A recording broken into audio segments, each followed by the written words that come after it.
Bonsoir. C'est un jeune qui enseigne la science politique à l'université Thomas Sankara de Ouagadougou qui est dans le fauteuil blanc. Ce soir, le docteur Daniel Kéré, directeur exécutif du Cercle d'études Afrique Monde, CEDAM. Bonsoir, bienvenue docteur. Bonsoir M. Diebré. Merci de répondre à notre invitation. Déjà, les études de sciences politiques, c'est enseigné dans nos universités, mais que dit de la pratique sur le terrain? Il y a une différence entre l'enseignement de la science politique à l'université et la pratique politique. À l'université, on enseigne les concepts fondamentaux pour mieux analyser et comprendre les dynamiques qui se déroulent dans le jeu politique. La pratique politique est un art et qui fait appel à des stratégies qui sont mises en œuvre par des personnes qui parfois disposent d'une expertise dans le domaine. Donc, à l'université, nous enseignons la théorie. Pas la théorie pour la conquête du pouvoir, mais des analyses en termes d'analyse pour comprendre le jeu politique. Le déroulement sur le terrain en est autre.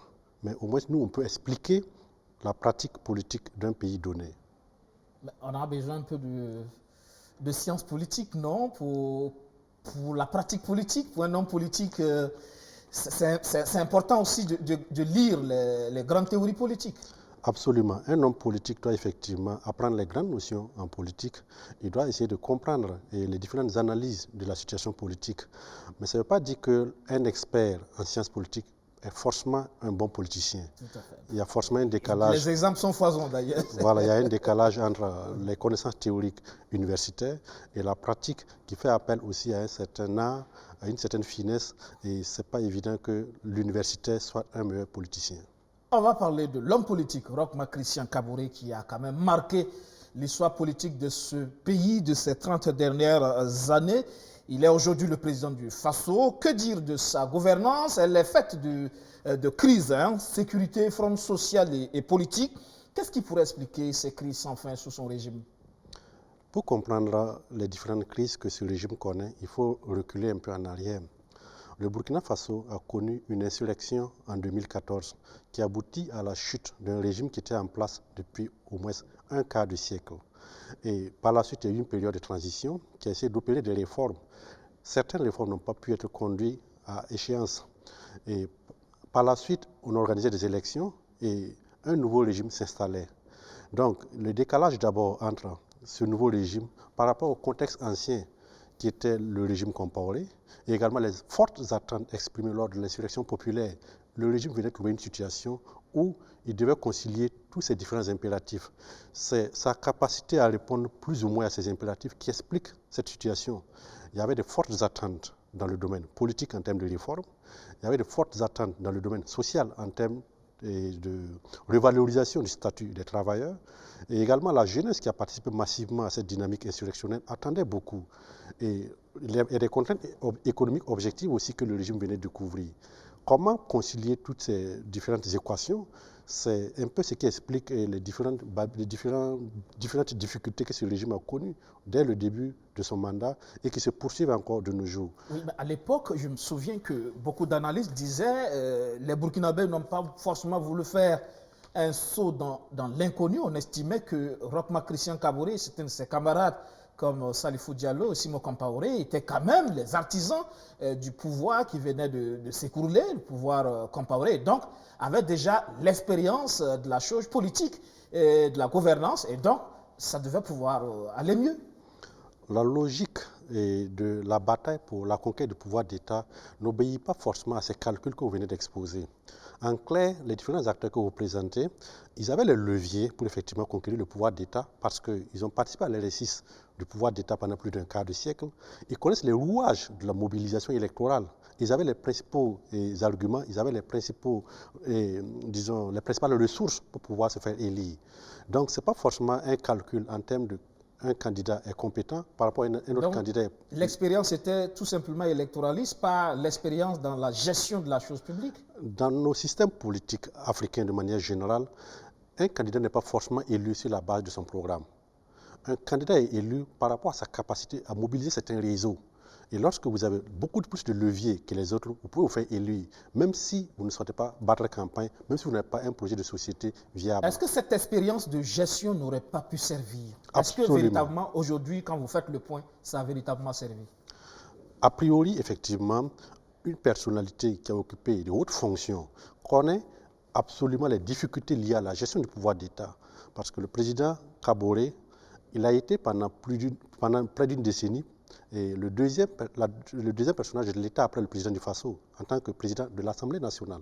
Et à ce titre, il a participé à la gestion du pouvoir d'État à un haut niveau. Il a même été Premier ministre. Tout à fait. Par le passé, il a été même Premier ministre et même bien avant, il était membre du gouvernement. Donc c'est une personnalité qui connaît les enjeux liés à la gestion du pouvoir d'État. Il y a des équations nouvelles qui sont apparues, comme le phénomène insurrectionnel, parce que l'insurrection n'était pas forcément une dynamique qui était connue de ces régimes-là avant 2014. Ça, c'est un élément qu'il faut souligner, parce que ça marquait un tournant nouveau et le nouveau régime n'a pas forcément pu assimiler. Deuxièmement, il y a le phénomène terroriste qui est apparu, qui était aussi une dynamique nouvelle pour ce régime-là. Il semble que ces deux facteurs-là peuvent poser un problème pour même des personnalités qui ont participé à la gestion du pouvoir d'État, surtout si ce sont des dynamiques nouvelles. Pour le terrorisme, peut-être une surprise, mais pour l'insurrection, c'est un régime qui a été quand même artisan de cette insurrection. Donc, devrait pouvoir comprendre les attentes du peuple. Mais tout à fait. Ce qu'il faut préciser, c'est que l'insurrection, c'est une dynamique forte qui a explosé en 2014. Bien avant, il y avait des signes avant-coureurs, notamment un peu le processus de vieillissement du régime Compaoré, avec l'érosion de sa base qui entraînait un renforcement d'autres forces émergentes avec l'UPC qui a été créé en 2010 et qui a commencé à organiser des mouvements. Le MPP, après sa scission avec le CDP, est venu prendre cette dynamique en marche et la coalition des forces a abouti à l'insurrection populaire. L'esprit des insurgés n'est pas forcément le même esprit que ceux qui dirigeaient le pouvoir d'État bien avant l'insurrection populaire. Il faut préciser que les acteurs du régime actuel sont ceux qui ont dirigé le pouvoir d'État avant la dynamique insurrectionnelle. Donc la dynamique insurrectionnelle apparaît même nouveau parce que lorsqu'on a des principes ou des habitudes ou des méthodes de diriger le pouvoir d'État, ce n'est pas par un coup de baguette magique qu'on peut les abandonner, alors que la dynamique insurrectionnelle est autre. Les attentes des insurgés sont tellement fortes qu'un nouveau régime peut être en déphasage si ce régime était habitué à des méthodes et à des procédés un peu dépassés. Donc pour vous, ça aurait été quelqu'un d'autre qu'on aurait vécu les mêmes crises? Je pense que... Ou alors faut-il voir ici un problème de compétence? Je pense surtout qu'on attendait un peu un tempérament assez révolutionnaire, disons, après l'insurrection populaire. La transition s'y est essayée, mais un pouvoir transitionnel n'est pas aussi puissant qu'un autre pouvoir qui est issu des urnes. Et la transition, sa durée était suffisamment courte. Il aurait fallu continuer cette dynamique de la transition et même la renforcer davantage afin qu'on sente une sorte de tempérament révolutionnaire dans la gestion du pouvoir d'État et des réformes audacieuses dans le domaine économique, dans le domaine politique, même dans le domaine de la sécurité. C'est cette dynamique qui me semble avoir un peu manqué à ce nouveau régime qui, disons, au lendemain de son élection, disons, a continué la gestion du pouvoir de manière normale, alors que c'est un contexte nouveau lié à l'insurrection populaire. Si le régime avait suffisamment intégré les fortes attentes populaires liées à l'insurrection et s'imprimait un tempérament suffisamment révolutionnaire, je pense qu'on aurait pu avoir beaucoup plus de résultats que ce qu'on observe actuellement. Maladresse de stratégie politique, à votre avis, dans la gouvernance aujourd'hui du régime Kaboré? Je ne dirais pas maladresse, je dirais simplement qu'il y a un hiatus, un petit décalage entre la dynamique insurrectionnelle qui semble avoir donné une nouvelle orientation à la population burkinabé et la gestion que le pouvoir d'État du nouveau régime. Le nouveau régime ne s'est pas investi dans cette dynamique insurrectionnelle. La preuve en est qu'au début du régime Kaboré, effectivement, il y a des appréhensions qui portaient sur certaines personnalités qu'on accuse d'être de l'ancien régime. En dehors des personnalités, il y a des méthodes qu'on trouve que ce sont des méthodes effectivement qui appartiennent à l'ancien système. Et donc, on a l'impression que le régime Kaboré n'a pas opéré un changement radical en termes de personnalité et en termes de méthode de gouvernance par rapport aux éléments qui ont conduit à la chute du régime Compaoré. C'est ça un peu la difficulté de ce régime. Il fallait une renaissance. Absolument. Mais la renaissance pouvait être portée par le président Kaboré. Il n'y a pas de problème pour cela. Il fallait simplement avoir l'audace d'avoir le tempérament révolutionnaire. Mesurer les nouveaux enjeux. Surtout. Absolument. Mesurer les nouveaux enjeux et imprimer la dynamique sur le terrain afin qu'on sente qu'on est toujours dans cette ferveur insurrectionnelle. Et cette ferveur insurrectionnelle pouvait même être un soutien de taille pour le régime. Parce que souvenez-vous très bien que lorsque le coup d'État de septembre 2015 est intervenu, la population est sortie pour défendre la transition. Pas forcément certains acteurs de la transition. Il y a des acteurs de la transition qui ont dit qu'il y avait des récriminations. Mais la dynamique impulsée par la transition était suffisamment approuvée par les jeunes, par le reste de la population. C'est ce qui a expliqué cette ferveur populaire pour soutenir la transition pendant le coup d'État et qui aboutit finalement à l'échec de ce coup d'État. Comment expliquer alors cette forme d'immobilisme? Certains l'ont qualifié de pouvoir diesel, parce qu'il y a eu un premier quinquennat, les Burkinabés malgré tout ont fait confiance pour un deuxième mandat, mais on a l'impression que la politique continue comme au premier mandat. Bon, ces difficultés sont réelles et comme je le disais, on ne sent pas tellement trop ce tempérament révolutionnaire et malheureusement c'est une difficulté objective qu'on devrait souligner alors que le pays en attendait quand même une nouvelle dynamique. Bon, je pense que d'une certaine façon on peut expliquer aussi par une forme d'habitude, une forme de gouvernance qui s'est installée depuis plus d'un quart de siècle. Et les acteurs, peut-être, ils sont enserrés dans des contraintes, dans des logiques dont ils n'arrivent pas à s'en sortir, en fait. C'est ce qui peut expliquer que peut-être... L'habitude devient une seconde nature. C'est une hypothèse. Mais en tout cas, l'impression qu'on a, c'est qu'on ne sent pas cette volonté de rupture. Et ça ne se manifeste pas suffisamment par rapport à la logique de la gestion du pouvoir telle que se déroulait sous le régime Compaoré. Malgré cette volonté d'insérer du sang neuf, par exemple, dans l'exécutif? Cette dynamique est observée, effectivement. Il y a la promotion de cadres nouveaux. Mais est-ce que l'orientation politique telle qu'elle est conduite actuellement, est-ce qu'elle diffère fondamentalement du temps du régime Compaoré? C'est là toute l'équation. Si on était toujours dans la logique, disons, de la transition et dans une certaine logique liée à l'insurrection populaire, que je qualifierais un peu de dynamique, disons, révolutionnaire en termes de changement, en termes d'audace, pour des réformes sur le plan politique, économique et social, je pense que on aurait pu quand même faire beaucoup mieux que ce qu'on fait actuellement. Cette dynamique révolutionnaire peut-elle s'imprimer dans un régime démocratique avec tout ce que cela comporte comme droits humains, respect des droits humains, etc. Qu'on se comprenne très bien, quand je parle de dynamique révolutionnaire, c'est l'idée de changement radical, l'idée de changement profond. Je ne parle pas de régime d'exception. Parce qu'on peut avoir un tempérament révolutionnaire dans un cadre démocratique, dans un état de droit. Maintenant, c'est l'audace d'opérer certaines réformes. Il y a des réformes qui vont créer effectivement des frustrations à plusieurs niveaux. Des réformes majeures dans le domaine politique. Ça suppose qu'il faut secouer suffisamment le cocotier. Absolument. Mais ça, ce n'est pas dans un cadre légal. Ce n'est pas un régime d'exception. Je prends un exemple. Il y a beaucoup de dossiers de corruption qui sont diligentés, qui sont documentés par l'ASE. Est-ce que actuellement, sous ce régime-là, est-ce qu'on a entendu des grands procès de corruption? Bon, de temps en temps, effectivement, certaines personnalités ont été inquiétées et même déférées, mais par la suite, on a l'impression qu'il y a un relâchement. Est-ce qu'on a senti vraiment une main de fer par rapport à la lutte contre la corruption? La lutte contre la corruption, ce n'est pas un régime d'exception. Les textes de la République sont là, ils doivent être appliqués. Je dis cela parce que dans les régimes démocratiques en Afrique, les objectifs électoralistes font que, justement, par moment, on n'a pas envie d'y aller à fond, au risque justement de perdre des électeurs. Et justement, comme je vous expliquais, ce régime un peu est inséré dans la logique, disons, de contraintes et d'un certain nombre de situations liées au régime précédent et dont il a du mal à s'en défaire. Concrètement, notre système politique est tel que les résultats peuvent être différents si vous avez beaucoup plus d'audace. Mais le problème, c'est que vous risquez de vous saborder, vous risquez de vous autodétruire. Et je m'explique. Dans nos systèmes, pour remporter une élection, il faut beaucoup de ressources. Il faut des ressources financières, il faut des ressources sociales, il faut avoir un certain nombre d'acteurs clés avec vous. Des réseaux. Des réseaux. Ces réseaux doivent être alimentés d'une façon ou d'une autre.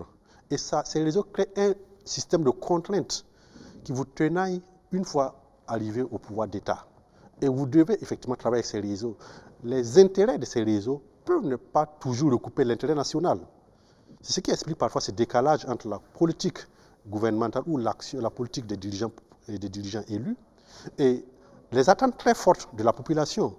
Donc, lorsque vous êtes inséré dans ces réseaux, il vous est difficile parfois de révolutionner. C'est ce qui explique un peu disons, le système qu'on observe actuellement, parce que pour arriver aux élections, il faut forcément l'appui de ces réseaux. Bon, mais je dirais qu'actuellement, le président Kaboré est dans une situation beaucoup plus confortable parce que Il est à son second mandat. suivant les textes de la constitutionnelle, il a son dernier mandat. Donc, il n'a rien à craindre pour lui-même. Évidemment, des décisions audacieuses peuvent frustrer des Il y a un appareil politique qui est derrière, Tout à avec fait. Un dauphin certainement qui ne voudrait pas voir les choses s'écrouler. Oui, des décisions audacieuses à son niveau peuvent ne pas avoir, disons, un impact pour lui-même parce qu'il n'a rien à craindre par rapport à une possibilité d'être réélu. Mais évidemment, sa formation politique d'origine peut s'en inquiéter parce qu'elle se positionne dans la perspective des élections de 2025. Donc, comment juguler cette situation? C'est ça, en fait, toute la difficulté. Et je dirais que c'est le système politique, en réalité, qui produit les résultats que nous voyons. Maintenant, est-ce que les acteurs ont l'audace ou bien est-ce qu'ils ont la force, malheureusement, de réformer ces systèmes? Le problème, c'est que la réforme du système aussi peut entraîner un sabordage du système. Voilà. Lorsqu'on réforme le système, évidemment, il y a des acteurs qui pourront perdre certains privilèges, il y a des logiques qui vont être enterrées définitivement, mais je pense que cela peut participer à privilégier l'intérêt général. L'audace, vous en avez parlé. Prenons l'exemple du dernier discours justement du président de Faso après le drame d'Inata, que certains ont qualifié comme du discours qui a quand même fait la différence par rapport aux autres discours qu'on a l'habitude d'entendre du président. C'est votre avis? Depuis longtemps, par rapport aux différentes crises qu'on voyait, on attendait de la fermeté. On attendait des mesures fortes, pas seulement annoncées, mais on attendait des décisions fortes prises sur le terrain. Et je pense que le président, s'inscrivant dans cette dynamique où il montre que c'est lui le chef et c'est lui qui donne des décisions, et il va sanctionner, c'est ce qu'on attendait en fait dès le départ. Depuis le début de son premier mandat, on attendait en fait cette posture. Pas une posture de conciliation où parfois on a l'impression que le président ne prend pas souvent très au sérieux certaines situations, mais actuellement il s'affirme comme le vrai chef. C'est ce qu'on attend de lui. Et même mieux, je pense qu'on devrait aussi l'encourager. Bon, il n'est pas militaire de formation, mais à se déplacer un peu vers le front. Je ne dirais pas aller sur la ligne de combat, mais il y a des grandes zones dans lesquelles il peut aller comme Fadangourma, Ouayouguia, Dédougou. S'il part installer son centre de commandement pour 1 semaine, 2 semaines, 3 semaines, les résultats vont s'en ressentir. C'est ce qu'on attend de lui en fait. Donc cette posture liée, chef de guerre. Tout à fait, cette posture liée au discours post-drame d'Inata, c'est ce qu'on attend de lui. Et ce qu'on attendait de lui depuis longtemps. En même temps, vous êtes spécialiste en sciences politiques, on va décortiquer ce discours-là. Fallait-il annoncer, on l'attendait justement sur le drame d'Inata, sur la question sécuritaire, mais en même temps, il annonce une opération main propre, mais aussi un gouvernement resserré. Fallait-il ajouter ces deux aspects dans ce discours? Ces deux aspects dans son discours procèdent du fait que le président n'a pas, disons, de fusible à présenter. Je m'explique davantage. Dans certains systèmes, il y a des personnalités qui sont supposées être, disons, au centre des décisions après le président du Faso ou après le président de la République. Ce sont ces personnalités qui doivent être principalement exposées lorsqu'il y a une crise de cette nature. Pour notre cas d'espèce, c'est le Premier ministre. Et lorsqu'on est dans une logique où on ne sent pas trop cette personnalité, c'est le président qui est directement exposé. Et c'est lui, en réalité, qui est visé, et avec cela, ce que cela comporte comme en termes de demande pour sa démission. En annonçant cela, en fait, le président fait comprendre clairement que, en réalité, il y a d'autres acteurs qui auraient dû, ou des réformes qui auraient dû être opérées à d'autres niveaux. C'est pourquoi il a annoncé cela. Sinon, c'est lui-même qui serait le fusible, alors que c'est le président de la République quand même. Voilà. En même temps, quand il l'annonce, c'est comme s'il crée d'autres situations qu'il n'est pas forcément sûr de maîtriser. Sur la question d'Inata, on a vu qu'après, il y a ce rapport qui est demandé, même s'il tarde à venir, mais au moins des changements sont déjà opérés. Ça, c'est peut-être rassurant. Mais sur la question de l'opération même propre et du gouvernement resserré, on a l'impression qu'il l'a annoncé, mais en même temps, il n'a pas aussi ce courage politique d'y aller, parce que juste après, on attend toujours. Mais en l'annonçant, il y a au moins une vertu d'apaisement de l'opinion publique qui est suffisamment remontée. En disant voici, voici, voici, je pense que le président comprend effectivement que les frustrations sont énormes. Et comme il n'y a pas de fusible, c'est lui qui est directement visé. Donc en annonçant, ça permet au moins de calmer les gens. Maintenant, c'est ce qu'on lui a toujours reproché également, faire des annonces, mais après, qui ne sont pas suivis des faits. À ce niveau, je pense qu'on a d'autres choix que d'être audacieux. Celui le président du Faso, il était élu par le peuple burkinabé. Si par exemple certains de ses subordonnés posent des actes qui sont un peu déplacés, évidemment, on a des récriminations contre ses subordonnés, mais c'est lui qui est le répondant devant le peuple burkinabé. Donc, l'audace commande qu'il conduise à bien cette opération main propre, même s'il faut secouer, parfois, dans son cercle rapproché, parmi ses amis, si certains aussi sont coupables de cette situation, parce que des rapports existent à la SE. Je n'incrimine personne, mais si des rapports indexent certaines personnalités, on peut poursuivre la logique. Et il faut que le président aille au bout, parce qu'actuellement, nous sommes, disons, dans un point de non-retour. La situation est suffisamment critique et il faut déjà cela. Un gouvernement resserré, effectivement, il faut qu'il annonce des changements. Déjà, je vois que il y aura un Premier ministre qui va être nommé. On attend de voir la composition du nouveau gouvernement. À ce niveau, il faut vraiment un gouvernement de combat. Et on s'attend moins à ce qu'il y ait encore une forme de primauté des réseaux d'amitié ou des réseaux de proximité au profit, effectivement, de la compétence, au profit de personnes capables d'aller au charbon. C'est ce qu'on attend le plus du président du Faso. Et c'est là un défi parce que déjà, comme je l'ai dit, c'est avec le président Roch Marc Christian Kaboré, ce qu'on constate durant ces années de mandat, c'est que les exécutifs ont toujours eu des accouchements difficiles quand même. Oui, mais la situation est suffisamment grave et délicate parce que si le président lui-même fait certaines annonces, comme je vous l'ai dit, comme il n'y a pas de fusible, ou en tout cas le fusible n'a pas pleinement joué son rôle, c'est lui qui est directement visé. Et s'il n'arrive pas effectivement à apporter des réponses tangibles, à former un gouvernement qui puisse inverser la situation de ces crises, évidemment, ce n'est pas intéressant, ce n'est pas du tout intéressant. Donc je dirais que dans le contexte actuel, il y a une obligation de résultat. On annonce des exécutifs qui tardent à venir, comme je l'ai dit, des exécutifs aux accouchements difficiles. Et à la fin, parfois, on se retrouve aussi avec des bébés quelque peu morts-nés ou nés prématurément. Oui, mais c'est aussi quand même une des faiblesses de ce régime-là, parce que depuis son discours sur la situation d'Inata, il avait déjà l'idée de procéder à des changements. Donc, dès que l'annonce, disons, l'officialisation du départ du Premier ministre a été faite dans les réseaux ou dans les médias, on pouvait déjà avoir le nom de son successeur. Et ce n'est pas seulement une première, même bien avant la nomination des autres premiers ministres. On a constaté cette situation. Et dans ce contexte actuel, ce n'est pas une situation intéressante. A commencé par le premier gouvernement avec l'oiseau rare qui s'est fait attendre, désiré pendant longtemps. Tout à fait. Et cette situation, certaines personnes estiment même que ça a profité aux personnes qui voulaient préparer l'attaque contre le Cappuccino. Parce que pendant environ 2 semaines, on avait une situation flottante entre un régime de transition qui était fini et un nouveau gouvernement qui tardait à s'installer. Et dans ce flottement, effectivement, certaines personnes estiment que les personnes qui voulaient nuire au pays ont pu profiter. Donc, dans le contexte actuel d'une situation suffisamment grave, évidemment, il faut aller très vite. Et déjà, je pense qu'on aurait pu gagner en temps si déjà, dès l'annonce du départ de l'ex-premier ministre, on avait déjà l'idée du nom de son successeur et même de son gouvernement. Est-ce que les compétences sont si difficiles à trouver dans ce Burkina ? Et dans ce système, le président a inséré dans un réseau de contraintes. Parce que pour proposer le nom d'un Premier ministre, il est dans un système, disons, son gouvernement est soutenu par un ensemble de partis politiques. Il y a l'alliance des partis de la majorité présidentielle, et il y a des consultations à effectuer, il y a des dosages à faire, et il y a des zones d'équilibre à établir. Ce sont ces réseaux de contraintes, effectivement, qui peuvent expliquer dans une certaine mesure, disons, ce silence observé ou cette lenteur observée dans la nomination d'un nouveau Premier ministre et dans la constitution d'un nouveau gouvernement.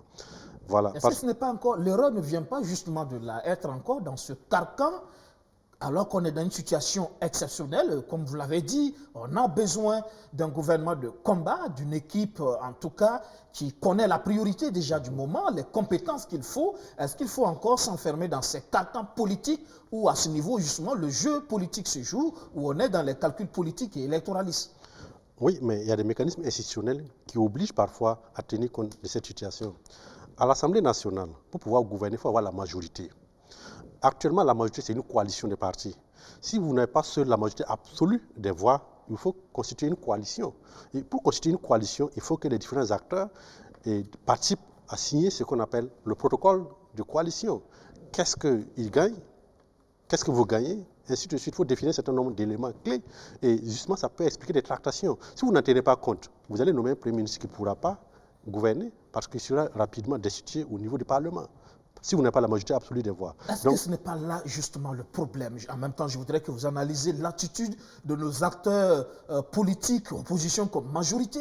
On a comme l'impression qu'il y a une situation critique qui est là, qui est la situation sécuritaire, où des Burkinabés sont chassés de leur territoire, mais on continue de faire de la politique comme si de rien n'était. On est dans des calculs, il y a un gouvernement qui a annoncé et chacun voudrait justement être représenté.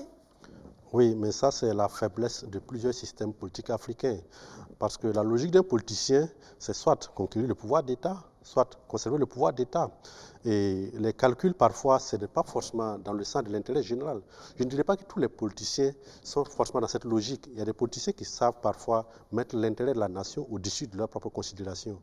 Mais les partis politiques, lorsqu'ils participent au gouvernement, même sans tenir compte de leurs propres intérêts, ces partis ont une vision de l'État. Ces partis ont une vision du développement de l'État, de la conduite à tenir. Vous savez, par exemple, il y a des partis d'obédience socialiste, il y a des partis qui sont des libéraux, il y a des partis qui peuvent être d'une autre obédience. Donc, ce sont des visions différentes du monde. Et si vous participez à une coalition, chacun veut imprimer sa vision du monde, même indépendamment des intérêts des individus. Et comme les visions du monde ne sont pas forcément identiques, effectivement, il faut trouver un temps. Je prends par exemple le cas de l'Allemagne. Après les élections, ils ont mis plusieurs mois, plusieurs semaines avant de pouvoir signer un protocole d'accord pour constituer un nouveau gouvernement. C'est maintenant que le nouveau chancelier vient d'être installé, après plusieurs semaines, et disons qu'ils ont vu déjà les résultats du scrutin. Donc, je ne dirais pas que la logique politicienne, c'est simplement pour des intérêts purement individualistes ou égoïstes. Cette perspective n'est pas écartée, c'est une réalité. Mais est-ce qu'on doit être aujourd'hui dans ce chemin? Parce que je l'ai dit, on fait de la politique en temps classique, il n'y a pas de problème, mais on est dans un contexte particulier. Est-ce qu'on devrait entrer encore dans ces calculs de gauche, de droite, de libéraux, de socialistes, etc. Ou alors de partis politiques qui voudraient avoir 2 ou 3 Marocains dans une perspective de se faire un butin de guerre pour les prochaines futures échéances électorales, ou alors on ne devrait pas pouvoir se retrouver autour de l'essentiel qui est qu'on doit très vite trouver un exécutif qui puisse nous permettre de nous sortir d'affaires. Parce qu'après, sans sécurité, je crains fort qu'il n'y ait plus d'élections dans ce pays. Monsieur Diebré, la logique de calcul politicien, quelle que soit la gravité de la situation, va toujours exister.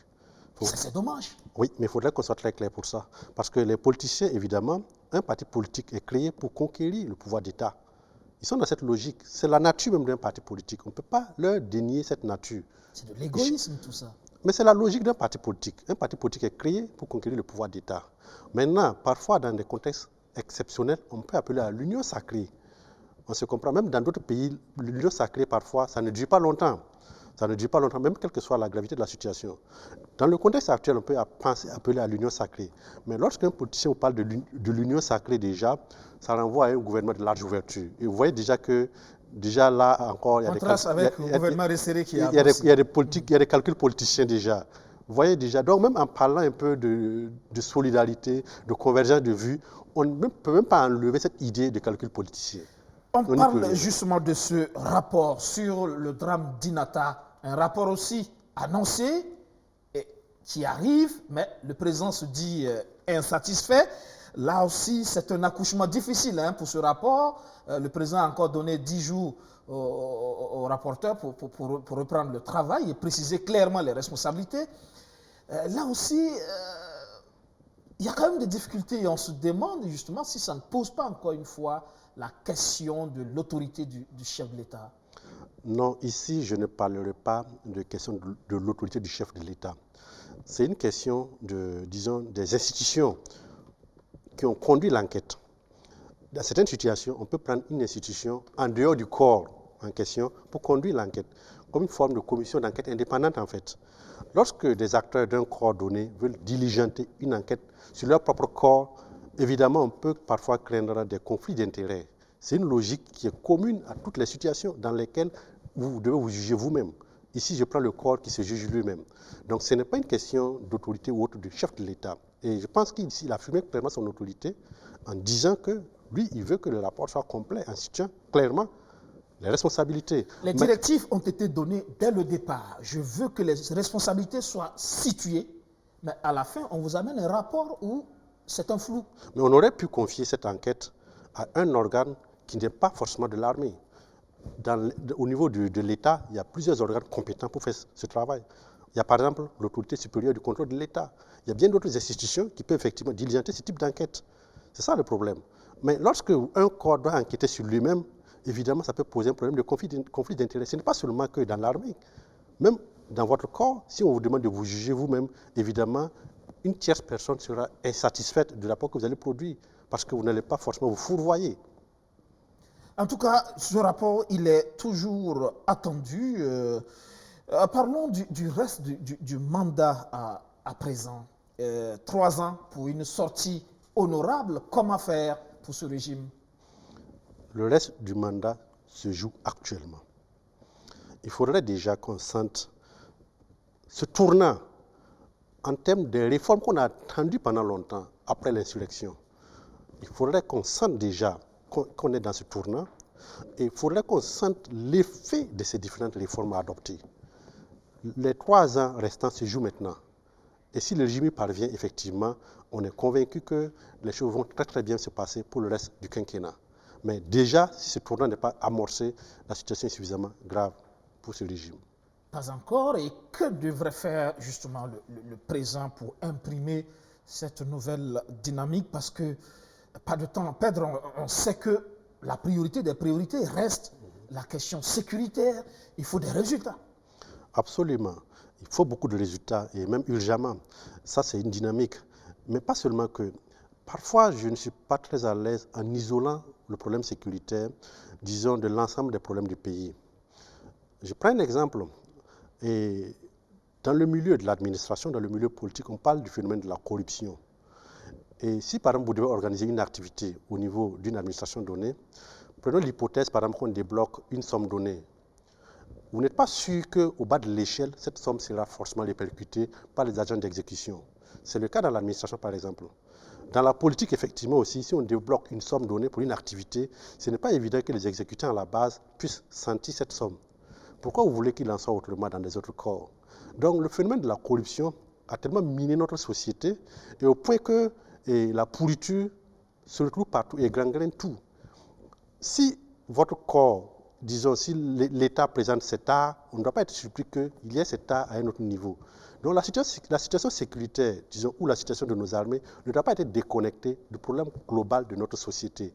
Si on a une administration qui est corrompue, si on a des acteurs politiques qui sont corrompus, pourquoi vous voulez qu'il en soit autrement dans les autres corps? Il a annoncé justement, dans le discours post-Inata, ça semble être justement les 2 piliers, les réformes au niveau militaire, mais aussi l'opération main propre, la lutte contre la corruption. Ça pourrait être désormais les 2 objectifs majeurs pour le reste du mandat. Et c'est même urgent, des objectifs urgents. D'abord, effectivement, il faut apprécier cette volonté ou disons ces actes que le président a posés en termes de renouvellement, de commandement dans l'armée. Effectivement, il y a du sang neuf avec une promotion de jeunes cadres. Et ces jeunes cadres, il y a un avantage parce que il y a beaucoup d'acteurs qui effectivement participent à la gestion du régime Compaoré et qui étaient toujours aux commandes. Je ne dis pas que tous ces acteurs ne sont plus aux commandes, mais en faisant la promotion de sang neuf, on amène de nouveaux acteurs qui n'étaient pas forcément, disons, comptables de bout en bout de la gestion du régime Compaoré. Cette action est à féliciter, en tout cas de la part du chef de l'État qui a effectivement promu de nouveaux acteurs dans le domaine de la sécurité. Et il faut aussi des résultats sur le terrain, parce que le renouvellement de ces acteurs doit se traduire par des résultats tangibles par rapport à la lutte contre cette crise terroriste que nous vivons.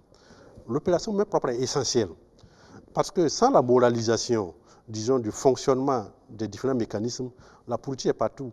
Grâce à la corruption, on peut avoir accédé à des informations sensibles dans l'information, dans l'État par exemple.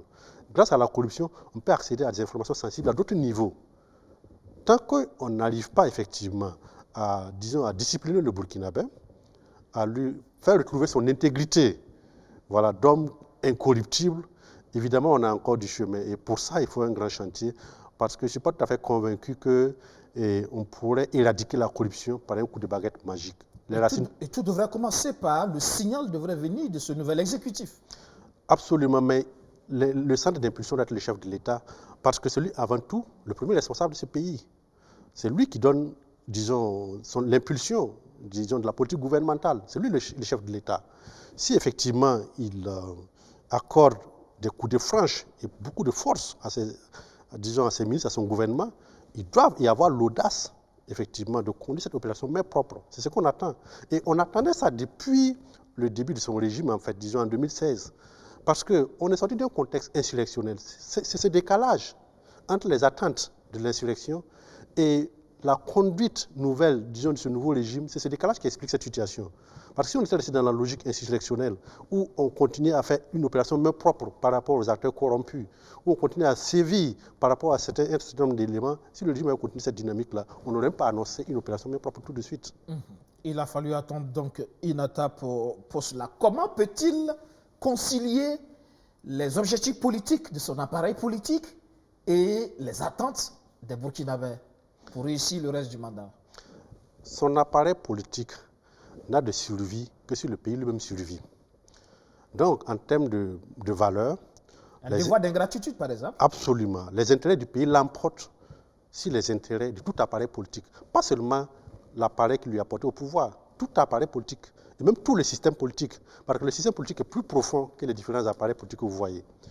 L'intérêt du pays l'emporte parce que sans le pays, si le pays s'effondre, on ne pourrait même pas parler d'un appareil politique. Tout le monde se cherche. Donc, la survie du pays est primordiale. Et pour cela, le devoir d'ingratitude est absolu. Et même le devoir d'ingratitude envers le système politique.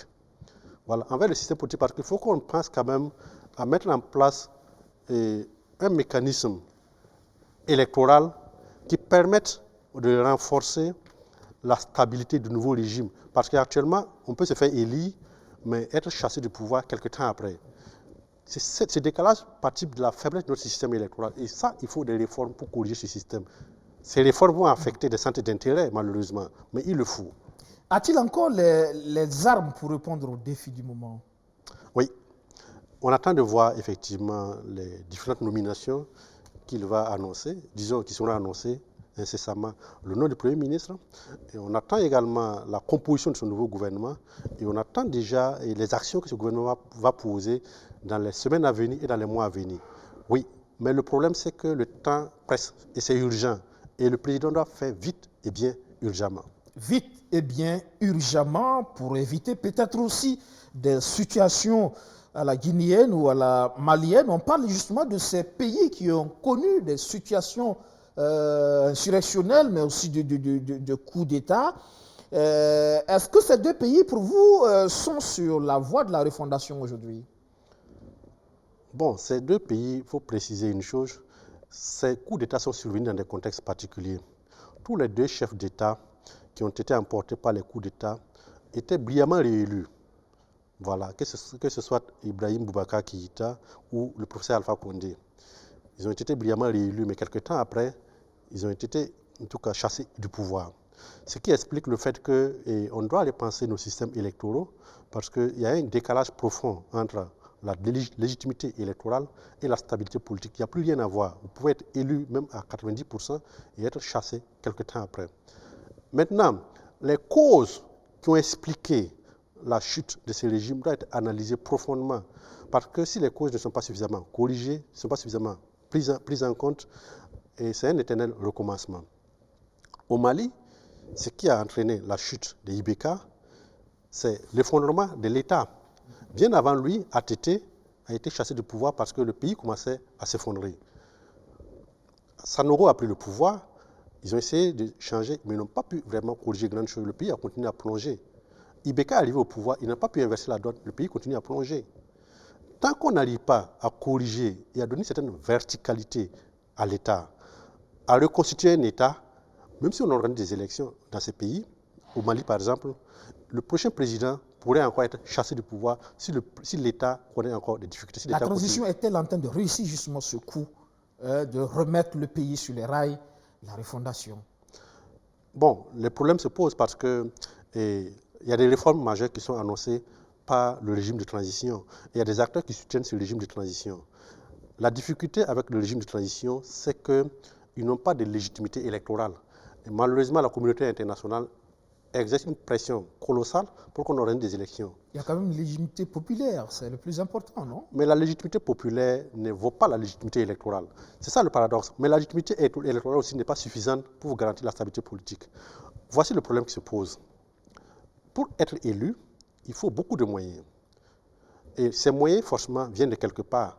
Ces moyens, souvent, peuvent ne pas être licites. En d'autres termes, ce n'est pas avec la cotisation des différents militants qu'on bat une campagne électorale.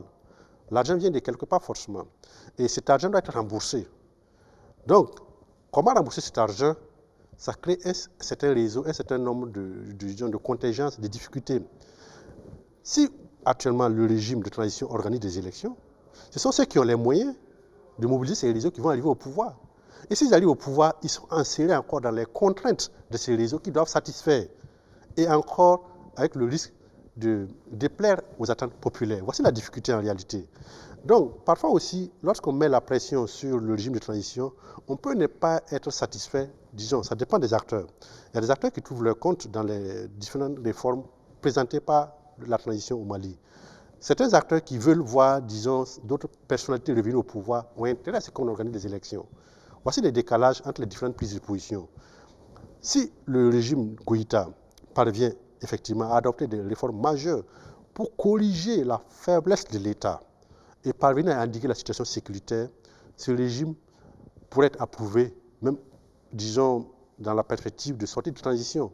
Il pourrait présenter des acteurs à l'élection. Beaucoup de voix se lèvent justement pour dire qu'il faut donner le temps à cette transition de faire ce travail de toilettage, d'assainissement, de la gouvernance.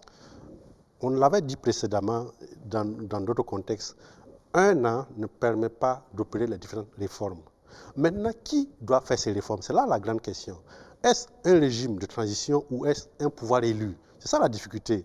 Puisque visiblement, ça semble difficile pour les pouvoirs élus. Tout à fait. C'est ça en réalité le vrai problème dans nos États actuellement. Un pouvoir élu peut difficilement opérer des réformes parce que son élection participe d'un certain nombre d'éléments, d'une conjonction de facteurs. Et une fois que vous êtes élu, vous êtes obligé de tenir compte de ces réseaux. Voici la difficulté. Lorsque vous n'avez pas besoin de ces réseaux pour arriver au pouvoir, comme les régimes putschistes qu'on voit, vous avez relativement les coups de franche pour mener toutes les réformes que vous voulez. C'est ça la difficulté. Maintenant, il faut préciser clairement que tous nos États ont besoin d'une longue transition. Qu'on se comprenne très bien. Je n'ai pas dit qu'une transition ne dirigée par des militaires. Même si vous arrivez au pouvoir par la voie des élections, vous êtes obligé de rester dans une logique où on pense à construire un État. Tout ce qui nous arrive, parce qu'on n'a pas construit des États, de véritables États. Ce sont des États trop fragiles et la moindre crise qui les secoue fortement montre les limites des fondements de ces États.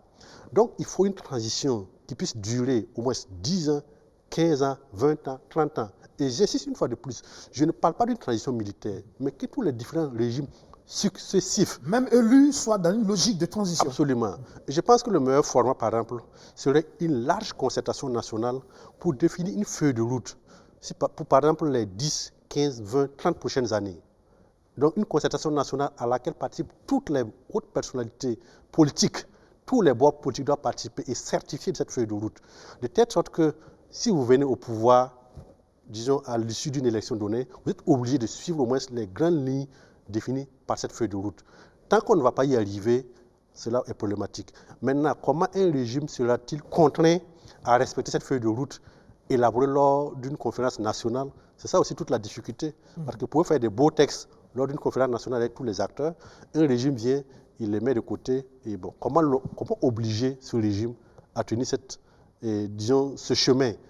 Comment obliger tous les différents régimes successifs à rester dans ce cadre? C'est là aussi toute la difficulté.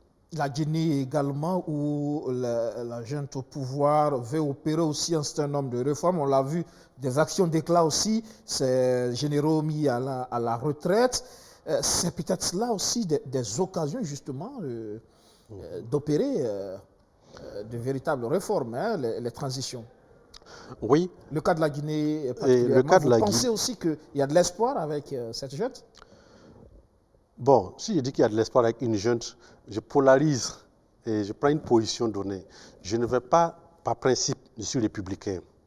Par principe, je préfère un gouvernement élu. Il faudrait qu'on le dise, que je le dise très très clairement. Voilà. lorsque j'observe la situation en Guinée-Conakry, il y a eu beaucoup de signes avant-coureurs. On a interpellé plusieurs fois le professeur Alpha Condé. 2 mandats, il faut exercer tes 2 mandats et puis tu quittes le pouvoir par la grande porte.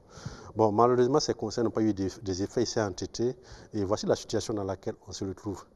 Maintenant, je pense que comme tout système politique africain, il faudrait effectivement opérer des réformes majeures de telle sorte que le principe de la limitation du mandat, du nombre de mandats présidentiels puisse être maintenu, quel que soit le régime qui va venir par la suite. Deuxièmement, il faudrait effectivement travailler à ce que l'appareil judiciaire ne puisse pas être utilisé par des présidents pour instrumentaliser, disons, la compétition politique. Vous avez vu les difficultés dans lesquelles l'appareil judiciaire se retrouve après le coup d'État contre Alpha Condé, parce qu'on l'a accusé d'avoir été utilisé pour effectivement légitimer des situations intenables. Donc il faut vraiment toutes ces réformes, et le fait que certains acteurs soient mis à la retraite, ça interroge. Quand Sanogo opérait son coup d'État en 2012 au Mali, lorsque vous essayez de regarder le nombre de généraux qui étaient en poste par rapport à la crise sécuritaire, il y a un problème. Donc, dans un pays, des pays qui sont aussi pauvres que nos pays, on peut se demander est-ce qu'on a besoin d'autant d'officiers de ce niveau-là pour... Bon, ça c'est une organisation interne à chaque armée. Mais les réformes sont nécessaires pour effectivement poser les jalons, pour éviter qu'un nouveau régime ne vienne recommencer les tares du précédent régime qui aboutit au coup d'État. Est-ce que ces réformes seront efficaces? On attend de voir, parce que vous pouvez poser les belles réformes possibles du monde et après on pourrait les balayer d'un revers de la main par le nouveau gouvernement. On observe donc le comportement de ces 2 transitions Mali-Guinée. Le Mali aussi, pour nous, parlant d'engagement, de vision un peu révolutionnaire, on voit toute cette politique d'assainissement, la lutte contre la corruption, mais aussi sur le front sécuritaire aussi, il y a une nouvelle dynamique aussi qui semble imprimer avec des partenariats qu'on veut multiplier avec d'autres pays, même si du côté de la France ça passe mal justement. Mais il y a aujourd'hui que ce sont des transitions aussi qui portent un certain espoir pour une jeunesse burkinabé en quête de changement de paradigme par rapport au rapport avec un État comme la France. Et cette situation est emblématique un peu de ce que certains auteurs considèrent parfois comme étant des vestiges de la colonisation. Et le paradoxe est que nous sommes en 2021 et on s'attend à ce que des États qui sont indépendants, théoriquement indépendants depuis au moins 60 ans, puissent quand même pouvoir décider par eux-mêmes.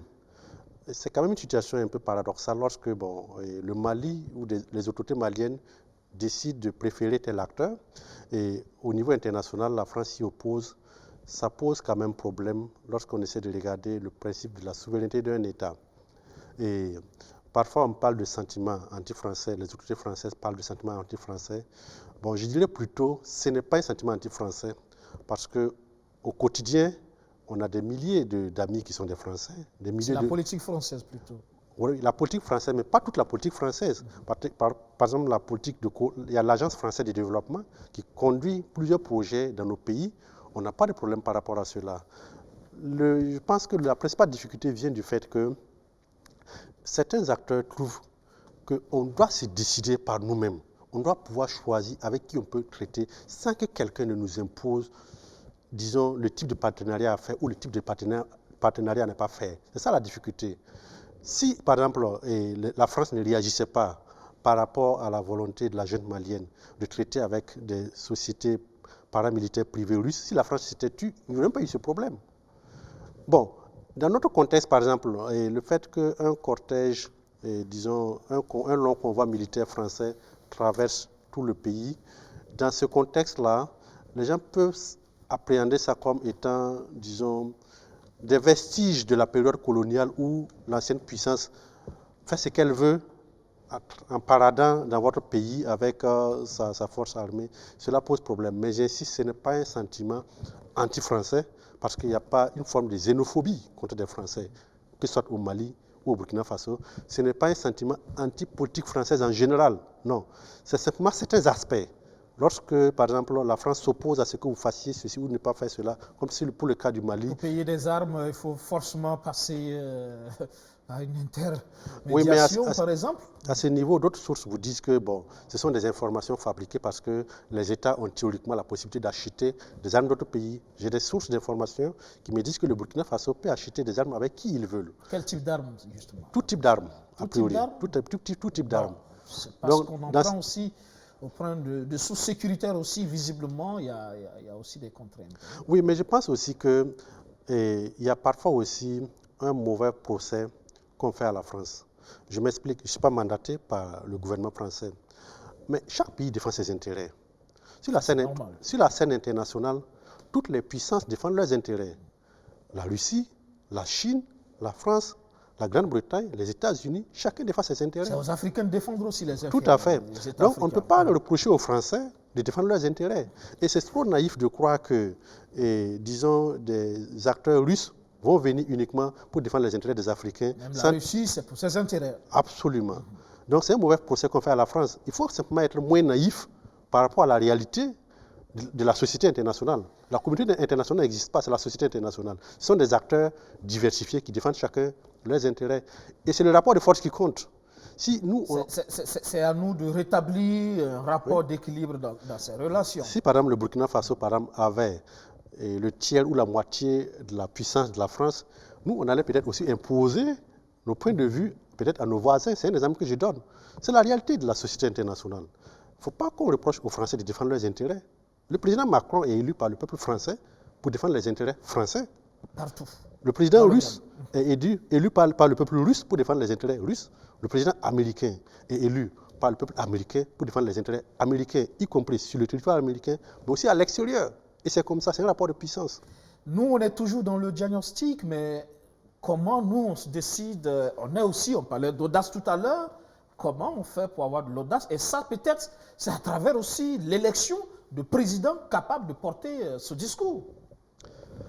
À ce niveau, je pense d'abord qu'il y a une dynamique nouvelle qu'il faut impulser, qui pourrait produire ses effets, disons, dans le moyen terme. Je m'explique. Nos systèmes électoraux ne sont pas tels qu'on puisse produire des révolutionnaires.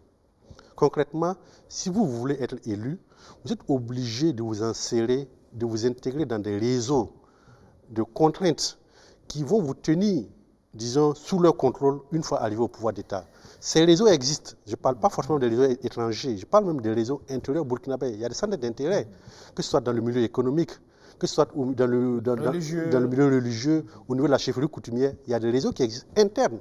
Ces réseaux vont essayer de vous influencer une fois que vous accédez au pouvoir. Et sans cela, on se demande finalement, est-ce que la démocratie même n'est pas un problème pour le développement de nos États? Le vrai problème, c'est qu'il faut qu'on impulse une dynamique qui permette au moins de mettre au moins une certaine corrélation entre la légitimité électorale et, disons, les attentes populaires.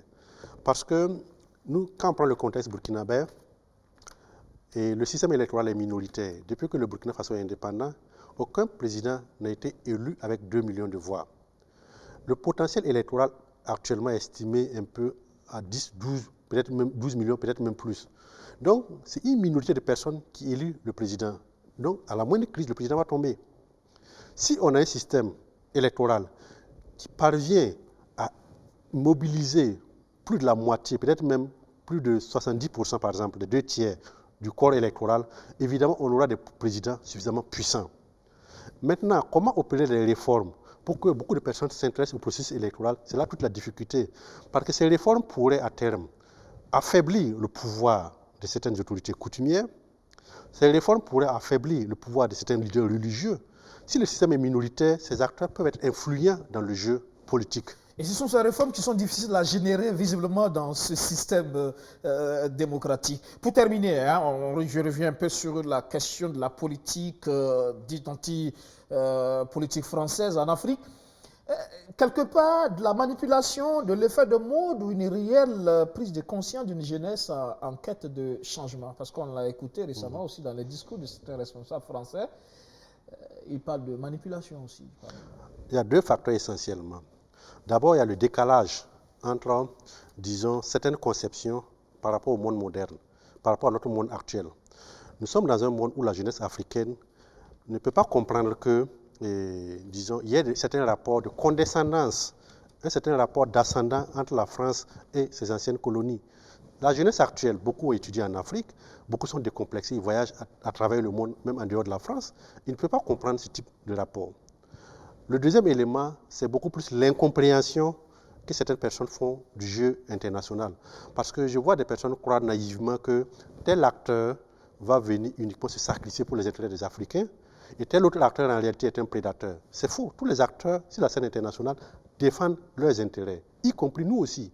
Nous aussi, nous défendons nos intérêts par rapport à d'autres États africains. Donc ce sont les deux éléments-là. Le décalage entre cette forme de comportement, vous vous souvenez de la polémique liée à la convocation de Pau. On a reproché un peu le ton que le président français a utilisé. Donc il y a une sorte de décalage par rapport à la forme de pensée de la jeunesse actuelle. Mais aussi le fait que beaucoup de jeunes, beaucoup de personnes ne comprennent rien à la logique internationale en incriminant à tort la France, alors que la France ne fait que défendre ses intérêts, et en embellissant d'autres acteurs aussi qui ne connaissent pas forcément très bien, parce que ces acteurs aussi viennent pour défendre leurs intérêts. Il appartient effectivement qu'on fasse un travail d'éducation pour situer clairement la réalité de notre monde et que les gens comprennent que toutes les situations que nous vivons, nous avons élu des personnalités pour gérer le pays, pour diriger le pays. Les premières personnes à répondre, ce sont nos dirigeants. Ce ne sont pas des dirigeants extérieurs. Nous n'avons pas voté le président français, nous n'avons pas voté le président russe. S'il y a des problèmes de sécurité au Burkina Faso, les premières personnes à répondre, c'est le président du Faso et son gouvernement. Donc, les personnes qui doivent apporter des solutions sont nos autorités et des solutions endogènes.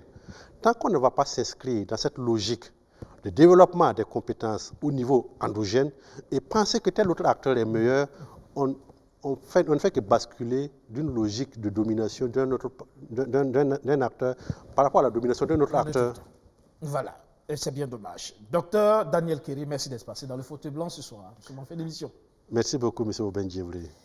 Docteur Daniel Kéré, enseignant en sciences juridiques et politiques à l'université Thomas Sankara et par ailleurs directeur exécutif du CEDAM, le Cercle d'études Afrique-Monde. Merci de nous avoir suivis.